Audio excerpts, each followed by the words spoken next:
Bagaimana jika mengharap anak agar mau belajar agama, mondok tetapi anak tersebut tidak bersedia? Apakah orang tua boleh memaksakan? Bagaimana kalau setelah dipaksa kemudian di pondok malah menyusahkan pengurus atau ustadz di pondok? Mohon solusinya ustadz. Yang perlu kita ketahui, meskipun pendidikan adalah hak orang tua untuk menyekolahkan anak, tapi saya berada pada sebuah kesimpulan bahwa pondok bukan satu-satunya lembaga pendidikan.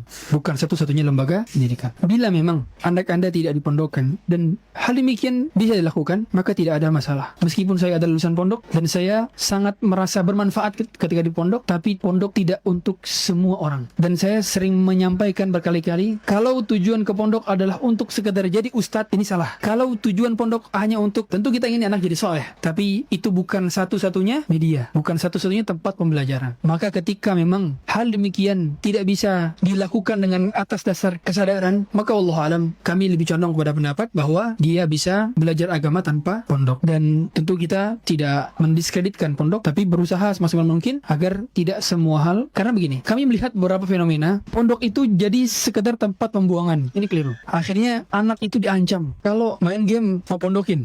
Tidak, pondok itu untuk orang berkualitas. Pondok itu harusnya adalah untuk orang-orang cerdas. Pondok itu harusnya untuk orang-orang yang IQ-nya di atas rata-rata, karena ulama akan mencetak jadi ulama. Ulama itu harus cerdas. Kalau pondok hanya digunakan untuk orang-orang, mohon maaf, yang secara akhlak buruk, secara kecerdasan tidak secerdas yang masuk umum, lalu bagaimana kita mengharapkan ulama yang akan membimbing umat? Maksudnya adalah hendaknya bila tidak berharap demikian, maka tidak perlu dipaksa. Wallahu a'lam.